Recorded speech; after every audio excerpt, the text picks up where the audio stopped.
Hi there guys, it's David here from We Make Models, and today I'll be making the next Gorgonite figure in my Small Soldiers series. So far, I've made Archer, Chip Hazard, Insaniac and Nick Nitro, and today I'll be making Slamfist. This Slamfist file is available on the Epic Prop store. I'll include the link in the description box below. There are a couple of versions included in the files, an articulated figure and a statue version. I'll be printing the statue version in this video. The last few characters I made were completely printed in resin, but Slamfist is so massive I had to use my FDM printer for most of the pieces. I started off printing the body on my Elegoo Neptune 3 Plus, which is printed with tree supports. Unfortunately, this print failed right near the very end.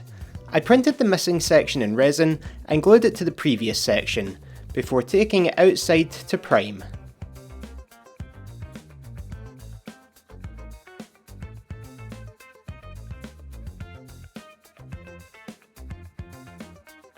After priming, I decided I wasn't happy with this cavity I drilled for the belt buckle light, and I also wasn't happy with the obvious seam line where the two pieces had been glued together.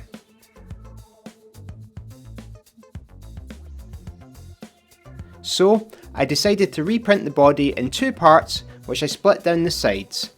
I also digitally added a larger space for the belt light before printing the two halves. I painted the body with two shades of blue, before moving on to the brown leather straps. I then added this stone colour to the belt buckle. To connect the two halves together, I used regular super glue.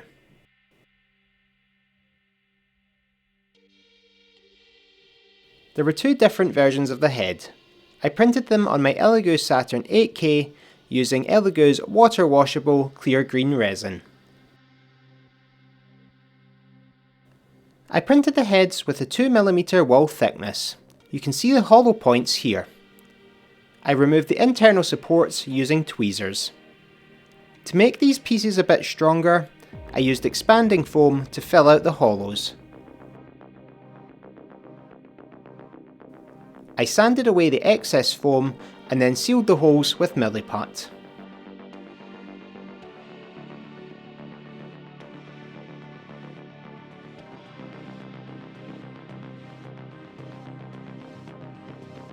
After priming the pieces, it was on to painting. I used brown for the hair and eyebrows.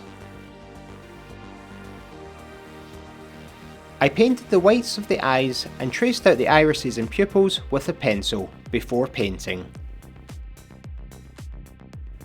For the base layer of the skin, I applied 2 coats of Citadel's Dorn Yellow.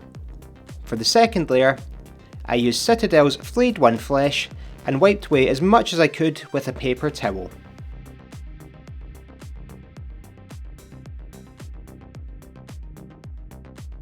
Because I'm printing the statue version of this file, each arm is one solid piece, which saves me having to glue the arms together, but also means the arms are too big to print in resin. Just like the body, I printed both arms and the club weapon on my Elegoo Neptune 3 Plus.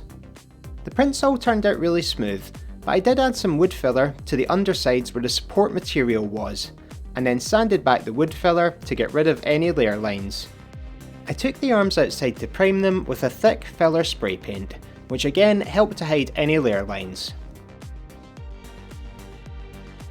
Just like the face, I used Citadel's Dorn Yellow, followed by Flayed One Flesh, which I toned down with a paper towel.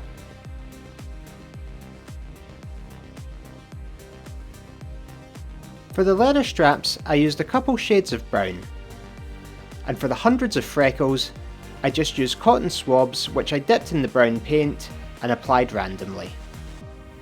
I know the freckles on the original puppets were printed much more precisely, but I did want to complete this project before my retirement in 40 years' time.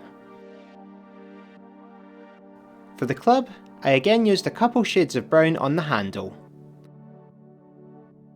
On the stone, which was already grey from the filler primer, I used a black wash. I brought this black shade right back down to almost grey, using a damp paper towel this time, which still left the black in any recesses. I also applied this technique on the stone hand on Slamfist's left arm. I printed the feet on my Elegoo Saturn 8K using Elegoo's grey water washable resin.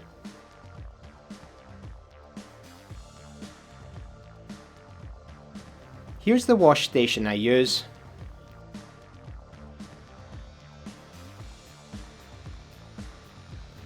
Followed by the UV curing station for the final cure.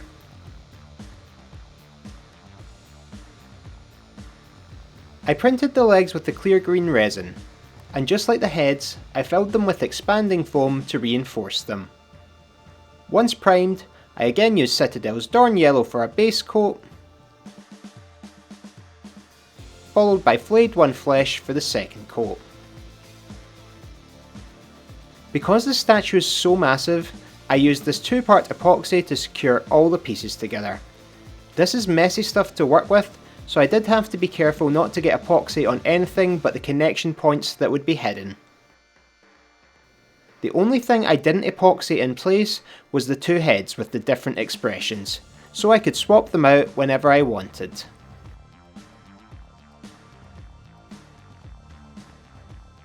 Like the previous Small Soldiers characters I've made, for the light up belt buckle I'll be using these small LED lights designed to go in party balloons that light up when twisted.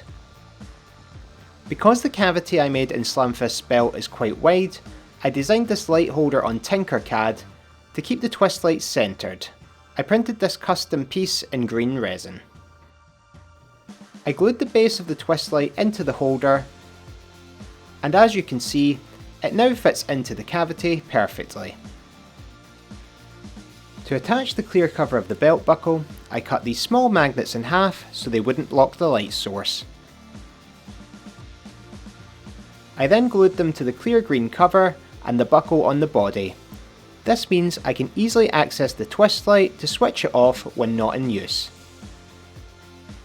The final step was to seal everything with a matte clear coat.